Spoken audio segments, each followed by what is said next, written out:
Good day everyone, welcome back to Yellow Submarine, your dedicated Beatles channel. It's great to meet again. In this video, we'll be talking about John Lennon's encounters with extraterrestrial beings. But first, subscribe to our channel and click the notification bell to get notified whenever a new video is uploaded.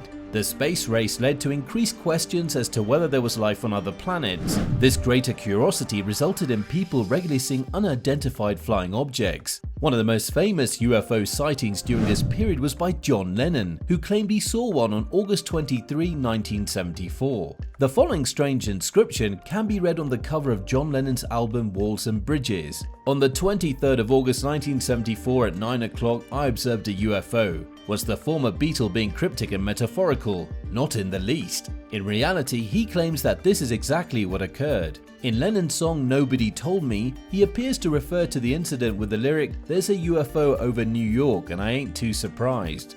There's a UFO over New York and I ain't too surprised. During his brief existence on this planet, John Lennon was a polarizing figure. He was never reluctant to express his views and was rarely afraid of receiving a response. Example, when the singer claimed in the mid-1970s that he was visited by aliens while staying in New York. This story doesn't feel as crazy as it once used to be, but you can trust us, when Lennon came out in 1975 to share his experience of the UFO, many people thought he had lost his mind. In any case, otherworldly entities seemed to take an interest in him. On two separate occasions, John Lennon claimed to have encountered extraterrestrials. Lennon's first encounter. The first encounter occurred on August 23, 1974, during John's infamous Lost Weekend period, when he was separated from Yoko Ono and shacking up with her assistant, May Pang. During that time, Lennon lost his way of working on music and instead began drinking heavily, which eventually would lead to many embarrassing moments. But for this story, Lennon guaranteed he was sober. John awakened one night, when he was sober of course, feeling compelled to go to his apartment window. There he saw a flying saucer hovering no more than 100 feet away from him. Though sober, Lennon made sure to call out for Pang in an attempt to confirm his beliefs. As I walked out onto the terrace, my eye caught this large circular object coming towards us. It was shaped like a flattened cone, and on top was a large brilliant red light, not pulsating as on any of the aircraft we'd see heading for a landing at Newark Airport. Also adding, when it came a little closer, we could make out a row or a circle of white lights that ran around the entire rim of the craft. These were also flashing on and off. There were so many of these lights that was dazzling to the mind. The pair both took pictures with their Polaroid cameras, but they showed nothing. Of course, it seems this flyby wasn't enough for the aliens though, because they came to see John personally sometime later.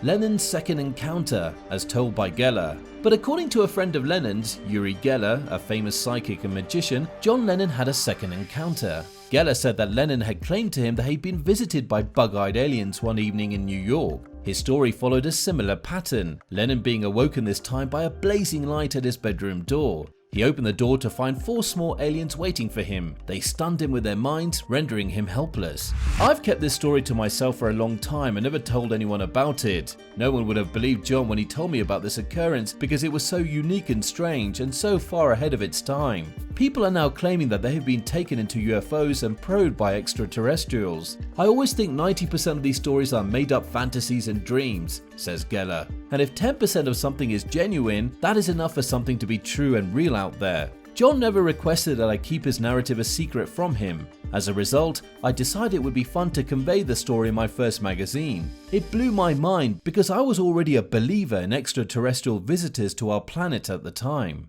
For a little moment I doubted John's sincerity. Perhaps he was under the influence of LSD or other substances. He wasn't, however. In the mid-1970s, we were in Manhattan. John and I were eating at a cafe when he began discussing UFOs. He initiated the conversation.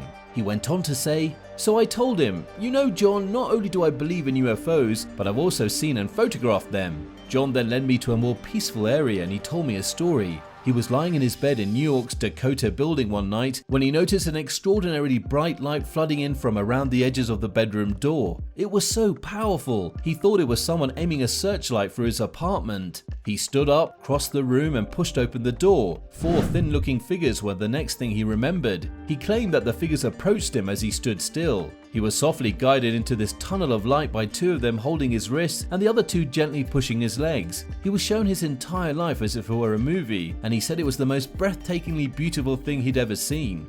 Egg-shaped object. John remembered being given something. That was all he remembered, but when he opened his palm, there was this strange-looking, not quite egg-shaped metal ball, smooth and hefty, maybe an inch or so wide. I was taken aback. I suggested that it sounded like an alien encounter, and he appeared to agree, saying that he couldn't think of anything else. He took the matter extremely seriously, yet he also found it amusing. Then he reached into his pocket and pulled out the thing that the aliens had given him, which he handed to me. I felt tremendous grief. I don't know why, like loneliness when I touched it. Maybe it was a foreshadowing of his murder, but it was John's extraterrestrial story, and it took place in the heart of New York. He handed me the thing, and I refused to accept it. "Isn't this precious to you? I think you should have it," I remarked, and I've had it ever since he handed it to me. It means a lot to me. Of course, it's possible that Geller made up the entire scenario, but whatever happened with that enigmatic egg was weird. But you'd probably say the same thing if we told you the man who used to sing about dog butts was now at the forefront of scientific discovery. After his encounter, Lennon's fascination with UFOs continued, and an alien spacecraft is the focal element of his design for the Walls and Bridges album cover, as we mentioned earlier. Lennon reconciled with old lover Yoko Ono shortly after finishing the record, and retreated from the music world for more than 5 years. This is what has caught so many people's imaginations. Lennon was assassinated almost as soon as he returned from his break, armed with new ideas and an album. Bottom line, the universe is a vast void of unknowns. When compared to the vastness of the universe, the Earth and the rest of human civilization are little more than a speck of dust, literally. As a result, it's highly doubtful that we humans, along with the other animals and plants on the Earth, are the only living things on the planet, let alone the fact that Earth is the only planet capable of supporting life. Thousands upon thousands of Earth-like planets have been identified in recent years. This places us on the verge of discovering new life forms, new worlds, and new civilizations, which will be breathtaking. It isn't a question of whether or not aliens exist, it's only a matter of time before they reveal themselves to the entire globe, rather than in simply isolated hidden sightings. If you enjoyed the video, make sure you drop a like and subscribe. Oh, and turn on post notifications. Now if you'll excuse me, thank you for watching, and I'll see you in the next video.